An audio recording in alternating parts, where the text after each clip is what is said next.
everybody, and welcome to my summer anime season wrap-up. This video is going to be me basically going through all of the shows that I finished or stuck with throughout the entire season, and some specific ones that I didn't finish, and I just kind of want to give you guys an idea of what I think is worth your time. So it's in both of our best interests for me to not spoil you on anything, right? Like, I want this video to be something that you could watch and say, all right, what from the last season is a thing I should commit to watching, right? What's something that I should watch and finish because it was worth it, you know? And so because that's where I'm coming at with this, I really don't want to be like, oh man, and at the end when this whole thing happened, like, that was bogus, or at the end when this whole thing happened, like, that was really cool. I want this to just be a leaping off point for you. A much more, a better idea of a show as a whole versus the first impressions video that I did at the beginning of the season. Right? Does that make sense? Okay, let's just go into it. I feel like I'm saying the same thing over and over again. So, I stuck with quite a few things, actually. Some of the things that I stuck with I wasn't expecting to, which is kind of awesome. So let's start off with the 24 episode stuff, right? The stuff that has spanned 2 seasons. So that includes, for me at least, that includes Food Wars and Ore Monogatari, which we didn't cover in the first impressions video because they were halfway through the show at that point, because these are 24 episode, or 23 or 24 episode shows. So Ore Monogatari is just so good. So good from start to finish. It was wonderful. It's a romance. It's heartwarming. I absolutely, 100% recommend it. Every single person who has been like, hey, what's like a romance that I could watch? Like, you need to watch Ore Monogatari. It's so cute. It's about a guy who, in a lot of, this archetype is in a lot of other anime and manga, but never as the main character, right? It's like the big sort of lumbering guy who everybody's really scared of but has a heart of gold. So that character is the main character of this show. And Ore Monogatari translates to my love story. So it's literally this guy who falls in love with this girl, and it's their love story. That's the whole show. And it's wonderful, and I hope so badly that there's a second season. I would absolutely love that. I know so many people who stuck with it from beginning to end and just thought it was fantastic. Like, really heartwarming and sweet and definitely worth your time. So if you weren't sure about that one, or if you've been looking for something romantic to watch, go watch Ore Monogatari. It's so good. Shokugeki no Soma, Food Wars.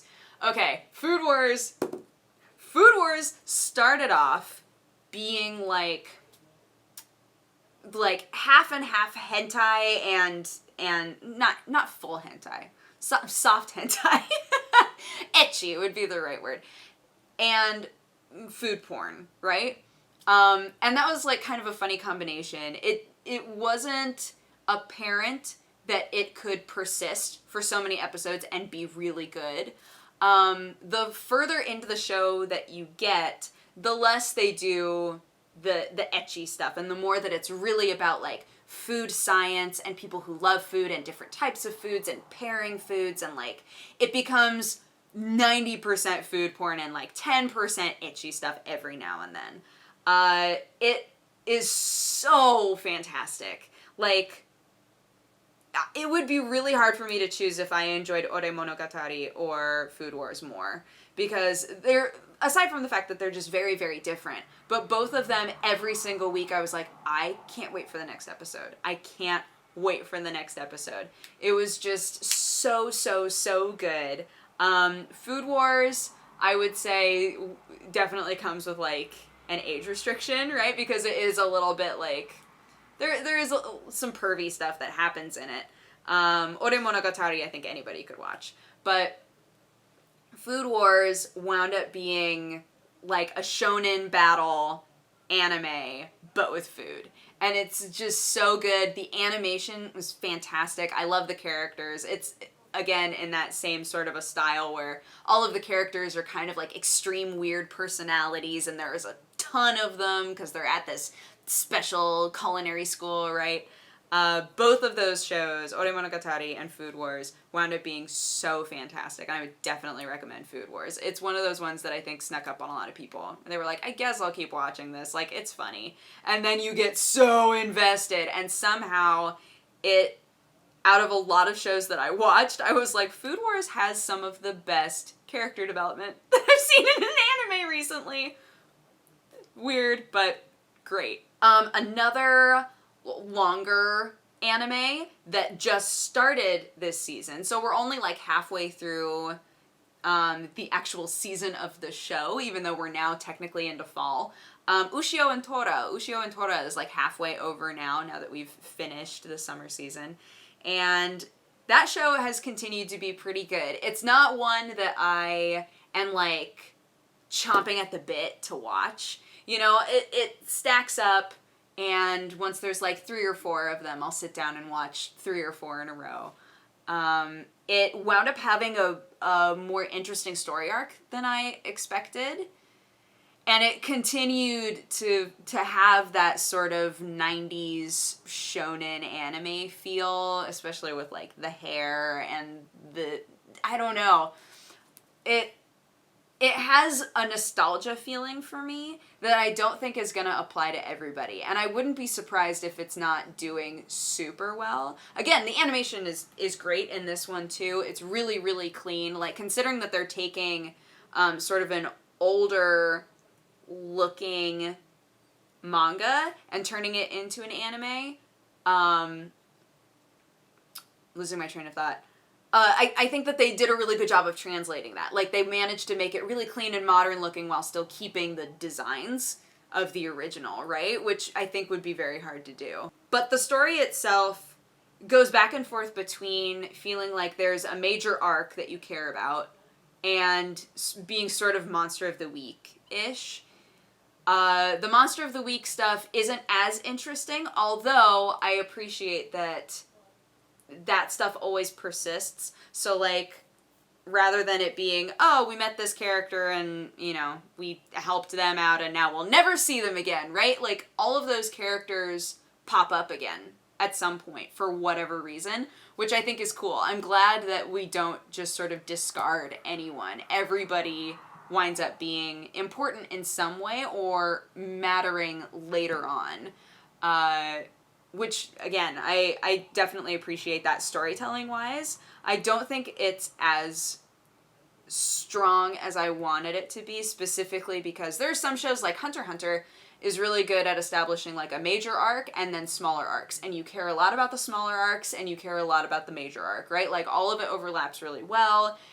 Things are typically very clear on what's going on.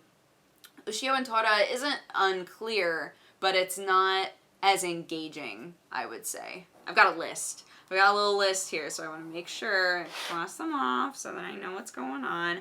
Okay, now let's talk about the short form stuff, because there were only a couple of short form ones. Wakako-zake was short form. That was the one that was about the girl who like has a super normal job. She goes and de-stresses by eating food, and then she talks about the food, right?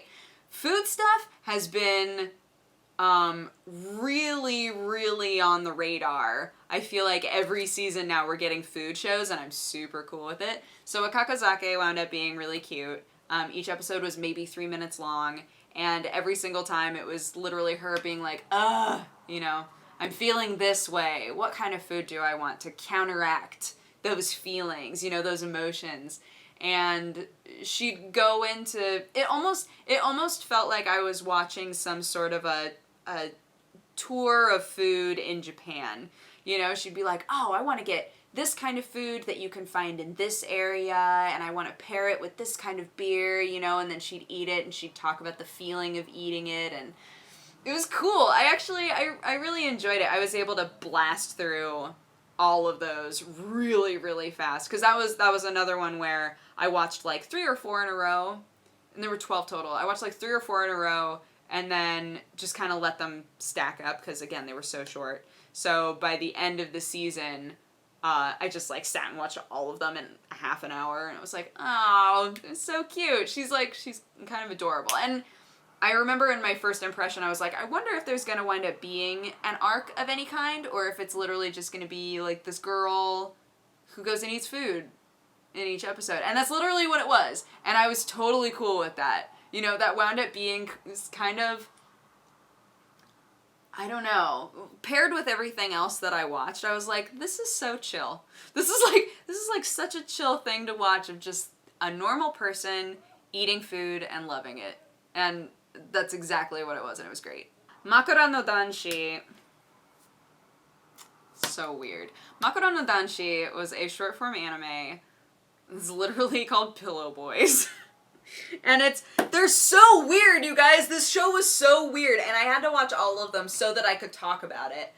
It was just so, guys, such a weird show. So, it feels like they're trying to make sort of an ASMR anime, which I was like, that's interesting. That's a very interesting idea. So each episode is just a guy talking to you. There's no background music, there's no sound effects, nothing. It's just like this guy talking to you. It's just a voice. Now, at first I was like, interesting. Again, it's like ASMR, so it's just like one voice who's just kind of calmly talking to you. They ruin it by having an intro, so it'll start off with like complete silence and this one voice talking to you, and then they do this really loud upbeat intro, and you're like, oh, okay. Once the intro's over, then you have a couple more minutes of just this voice talking to you, right? If you're just listening to it, you just hear the voice. But if you're watching it, you see these weird dudes who are just... every single one of them was kind of like an anime stereotype dude. There were specific ones that Aaron and I were looking forward to. And, like, looking forward to in a, I wonder how, like, what they're gonna do with this sort of way. I would have expected this show to be creepier than it was. There were definitely moments of super creep, but for the most part, it was just like, I don't know. The idea was that, you know, they're having a conversation with you, and maybe you don't know each other very well, and so they're like explaining things about their life and, you know, their passions and how they feel about you, and sometimes they're super weird and dumb. Sometimes they try to be really sexual, and that's also super weird.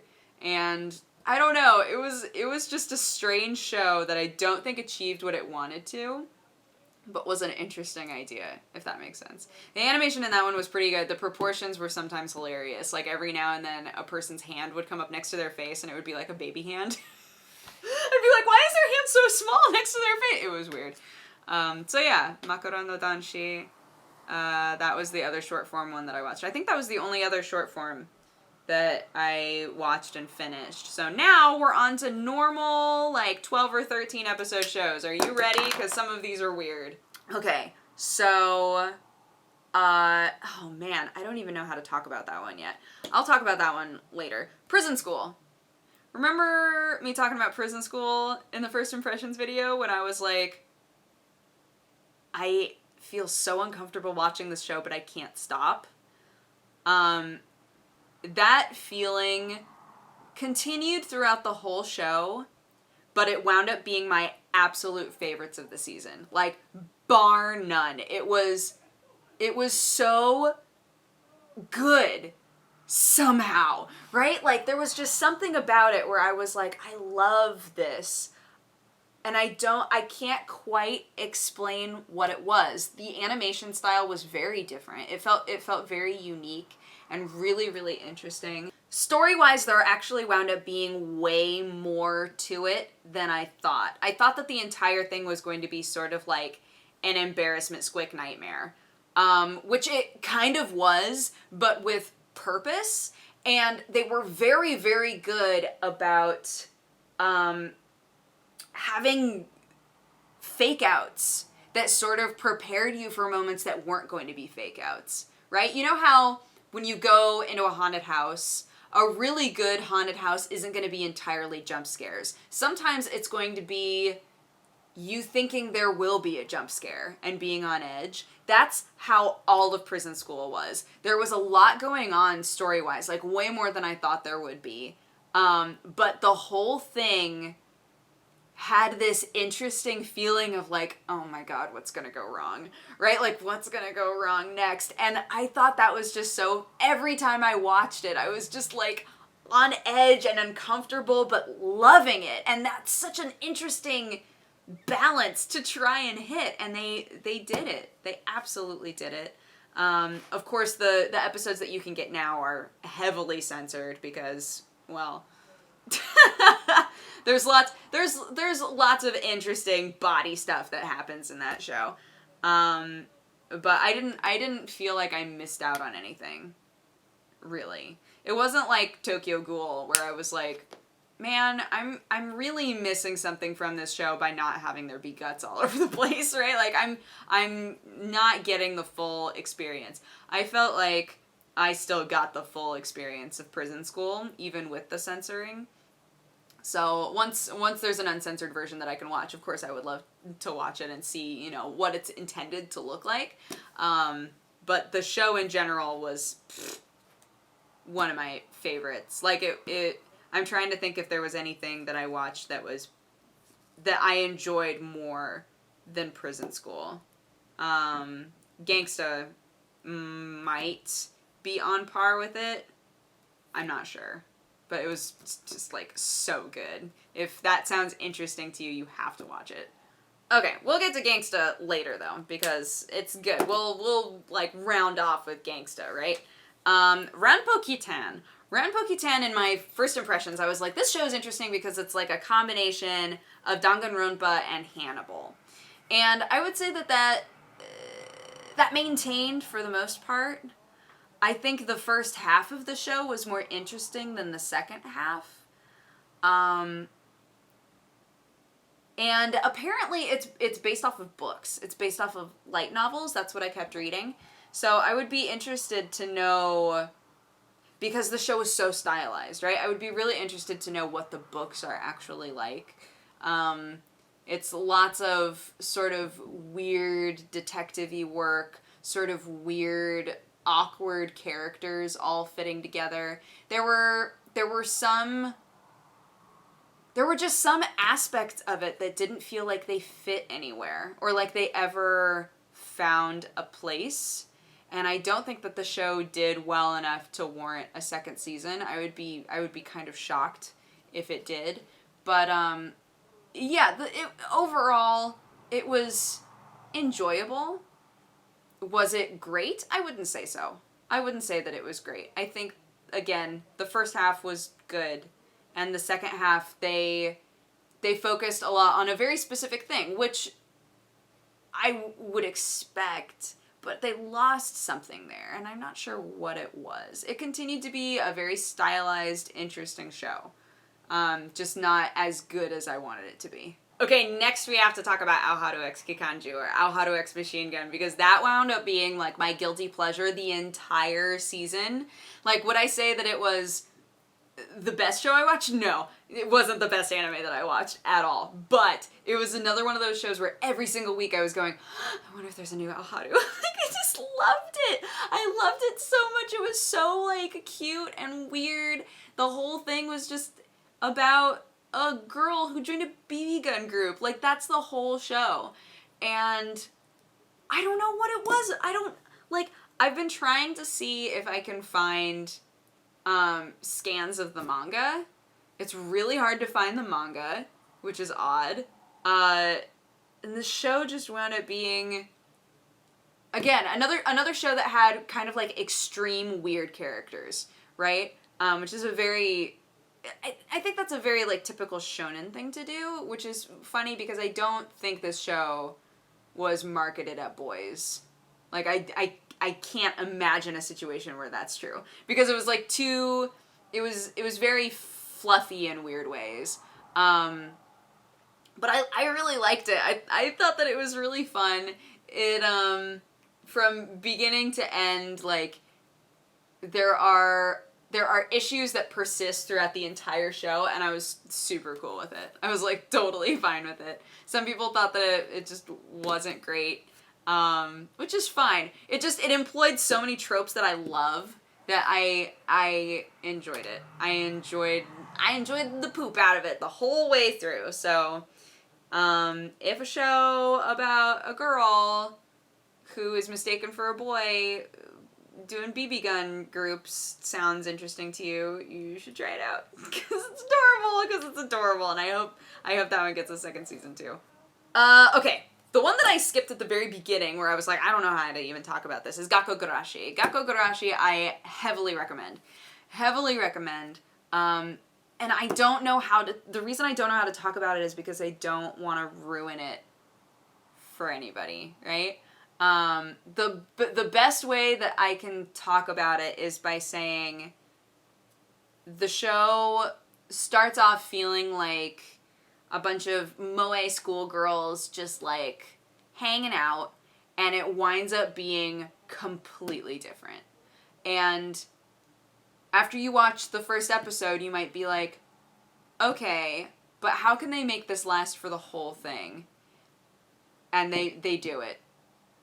The whole show, I was going, wait a minute. Like, the whole show kept me interested and kept me invested. And I was really, really excited to get through the whole thing and see how it all played out, really, in the end. So, Gakko-gurashi, if you like kind of moe-style girls in a show that is not moe at all, you should try out Gakko-gurashi. I think that was the one that surprised a lot of people, because everybody was like, cutesy, slice of life, whatever.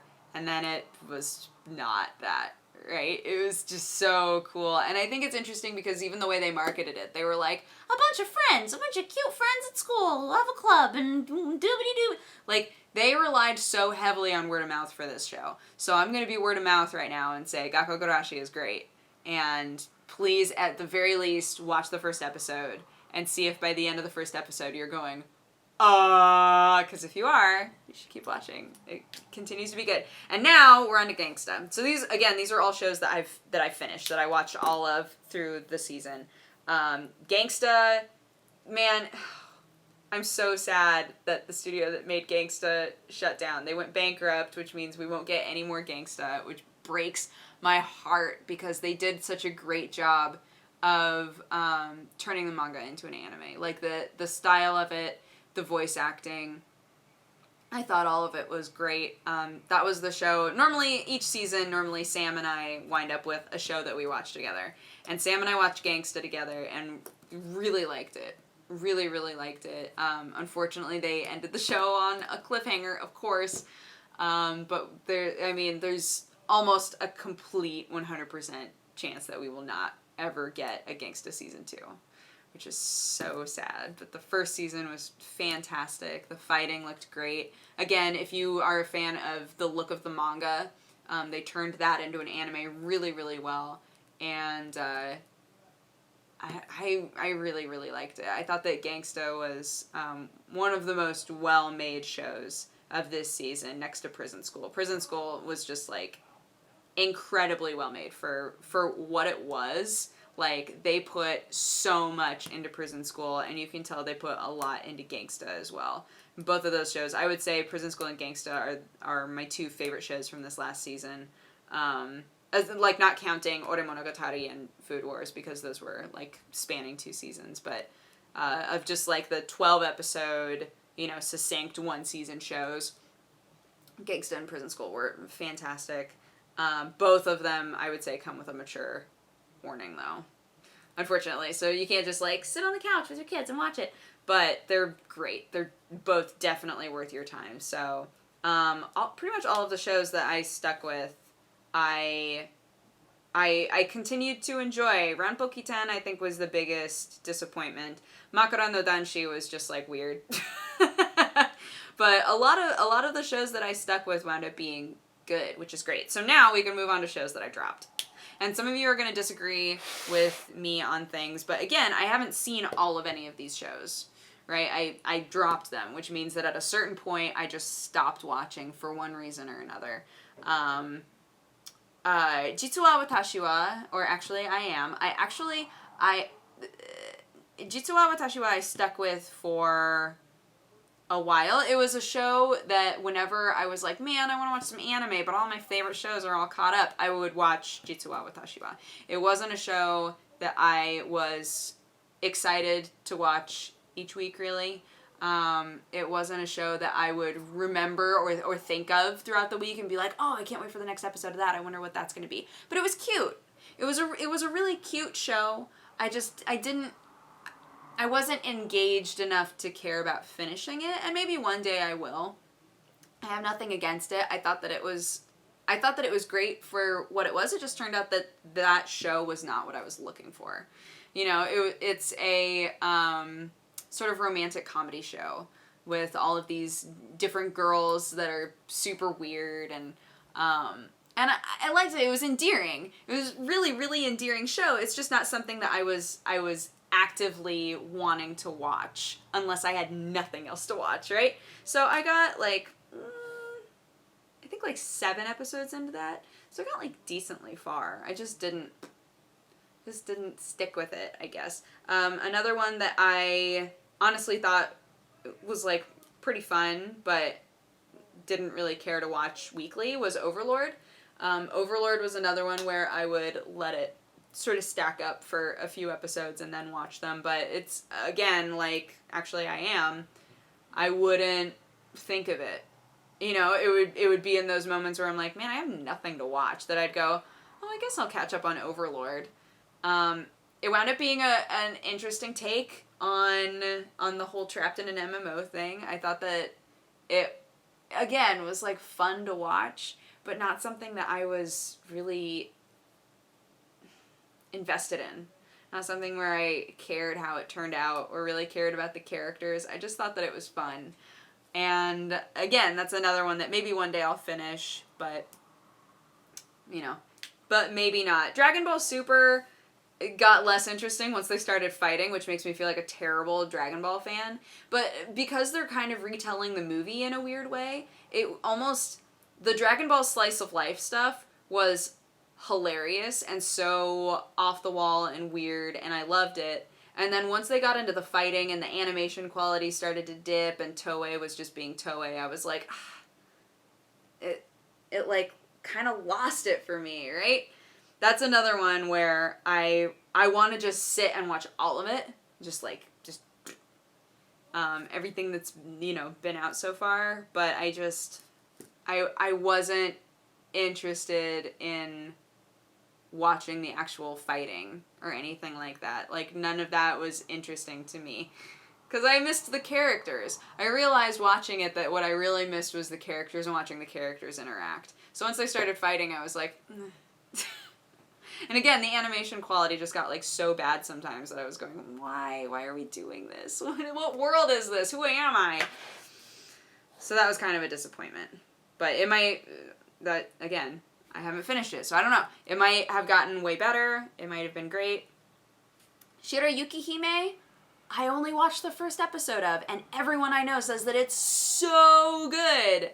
Everybody that I know is just raving about Snow White with the red hair, is how it's translated. Apparently it's adorable. Apparently it's just so cute, and I have to watch it, but I've still only seen the first episode. So I'm including it in this unfinished list because I want to specify this show apparently wound up being fantastic. I just didn't give it the time of day. I just didn't continue to watch it. I only watched the very first episode. So if you want another kind of cute romantic-y thing, because that's how it sounds like that's what it wound up being, you should check that out, because apparently I definitely need to check that out, and I cannot even tell you how many times people have been like, oh, you haven't been watching Shirayuki-hime? You are the worst. Just the absolute worst. Gate, I don't know. Gate got really boring for me. Charlotte got really boring for me. Roka no Yusha got boring because Roka no Yusha got boring for me because it started off making it seem like it was going to be a big action show, right? Like, about this big team who's, you know, fighting evil and whatever else. And it wound up being a mystery, which a lot of people were like, oh, cool. That's so different than what I thought it was going to be. For me, I don't know. I think if it had marketed itself as a mystery from the get-go, I would have been like, oh, cool. But because it didn't, I just felt like the pacing slowed down dramatically, like so quickly. Like, I started off like really fast-paced and like, I'm the best fighter in the world, whatever, you know, just like lots of action and intensity. And then it slowed down. Like, the number of people who watched the whole thing and were like, nothing happened the whole show. Like, nothing happened. And some of you will disagree. I know people who really, really liked Roku no Yusha. But even they will agree that, like, by the end of the show, everything that happened in the show was, like, pointless.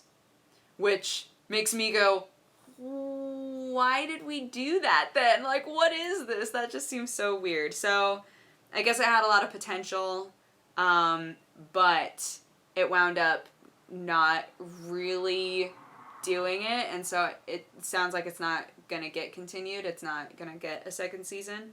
I don't know. Like, I thought the first episode had a little bit of promise, and then, yeah, like I said, Charlotte was the same sort of thing, where it started off feeling very, high impact and interesting and mysterious, and then felt super slice of lifey for like 3 episodes in a row, and I just stopped caring. According to people who watched all of Charlotte, it was good, and then kind of boring and slow, and then really good, and then had kind of a ending. So if you were interested in Charlotte, like, that's just what I've heard. Again, that's not coming from me. And Monster Musume I didn't watch all of because the voices were horrendous and I couldn't stand them. I literally just couldn't stand the lady voices. I couldn't get over it. They were so obnoxious, so I dropped it.